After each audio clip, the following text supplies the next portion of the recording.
Saudara, jelang pemilu 2024, KPU Kota Jakarta Pusat menggelar simulasi pemungutan suara di kantor Wali Kota Administrasi Jakarta Pusat. Selengkapnya kita akan sapa jurnalis Kompas TV Triksi Valencia. Triksi, selamat pagi. Jam berapa simulasi akan dimulai dan seperti apa nanti berlangsungnya acara?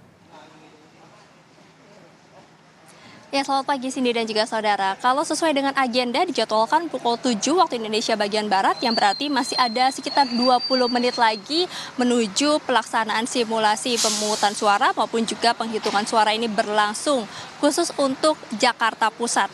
Nah, kalau misalnya dilihat di belakang saya Cindy dan juga saudara maupun juga di layar kaca dapat terlihat secara jelas saat ini masih dalam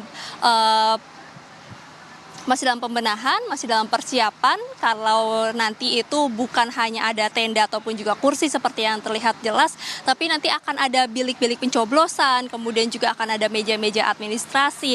Semuanya akan dikondisikan seperti situasi saat pencoblosan pada real time atau pada waktunya. Nah, jadi saat ini memang masih dalam persiapan Cindy dan juga saudara, tapi yang jelas nanti sudah dipersiapkan sepenuhnya, termasuk juga siapa saja yang akan terlibat di dalamnya, yakni akan ada panitia pemilihan kecamatan yang berjumlah sekitar 40 orang, lalu kemudian juga akan ada panitia pemungutan suara, setidaknya akan ada 132 orang yang kemudian nanti akan melakukan simulasi. Kalau tadi kami berbincang dengan salah satu komisioner KPU Jakarta Pusat menyebutkan nanti dari PPK maupun juga PPS ini akan dibagi perannya. Ada yang kemudian jadi peserta pemilu, kemudian juga akan ada yang menjadi panitia untuk seperti administrasi, lalu kemudian nanti akan ada juga yang menjadi kelompok penyelenggara pemungutan suara, atau dalam hal ini adalah panitia yang akan melakukan penghitungan suara. Itu nanti akan dilakukan Cindy dan juga saudara start pukul 7 waktu Indonesia bagian Barat, dari pemilihan atau pencoblosan, lalu kemudian sampai nanti penghitungan suara maksud kami.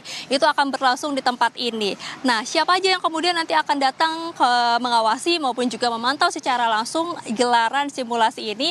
Tadi disampaikan bukan hanya dari KPU Jakarta Pusat saja, tapi akan ada dari KPU Pusat yang datang, namun memang masih belum terkonfirmasi siapa yang kemudian akan datang, komisioner dari KPU, lalu kemudian ada dari Wali Kota Jakarta Pusat, ada dari Bawaslu, termasuk juga dari Sekda DKI yang disampaikan akan hadir juga di tempat ini untuk memantau bagaimana simulasi akan berjalan. Nah, kalau misalnya memang saat ini dilakukan di Jakarta Pusat saja, untuk Jakarta Barat, Utara, Selatan maupun juga wilayah Jakarta yang lainnya ini juga akan melakukan simulasi serupa, namun disampaikan akan mengikuti jadwal yang sudah tertera maupun juga yang sudah ditentukan sebelumnya. Tapi yang jelas Cindy dan juga saudara, bagaimana kita harus mencermati pada hari ini simulasi dari pemungutan suara maupun juga perhitungan suara, karena memang yang akan menjadi perhatian khusus adalah apakah kemudian bisa berjalan dengan lancar. Dari sistem administrasi tadi, kalau misalnya difokuskan atau misalnya kita lihat secara langsung, ini harus teliti. Bagaimana panitia ini harus memeriksa kembali baik dari peserta maupun juga data yang sudah disimpan ya atau yang sudah dipegang ini sesuai dengan peserta-peserta tersebut, karena memang kalau misalnya tidak sesuai berarti ini akan ada kesalahan atau tidak ada kesinkronan data begitu ya. Lalu kemudian pada saat pencoblosan ini juga akan dilihat apakah bisa berlangsung dari teknisnya, lalu kemudian sampai ke penghitungan suara.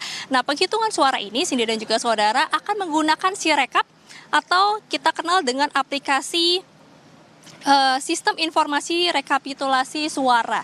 Sirekap ini memang sebenarnya sudah digunakan pada tahun 2020 pada saat pilkada serentak.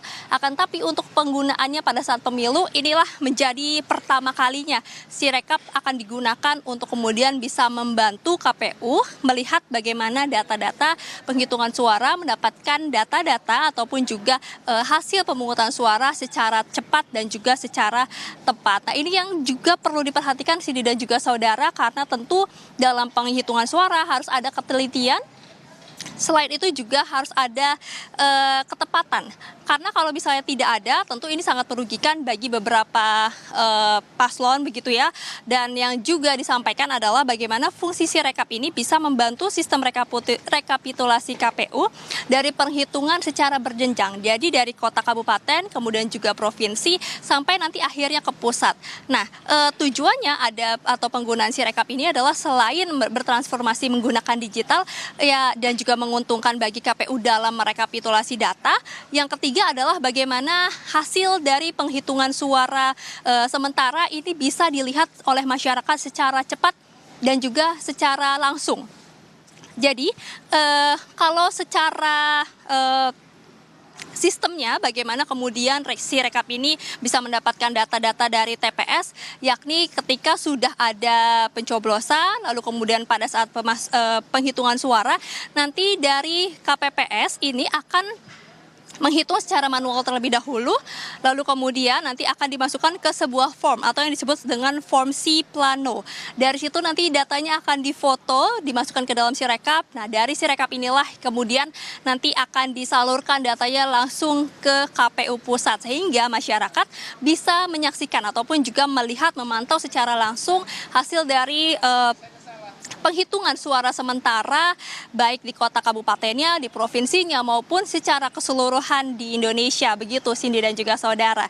Nah, tadi kami yang juga concern atau kami tanyakan juga kepada salah satu komisioner KPU Jakarta Pusat adalah apakah sampai saat ini sudah ada sosialisasi mengingat bagaimana ini penggunaan Sirekap, lalu kemudian juga apakah masih ada kendala sampai saat ini.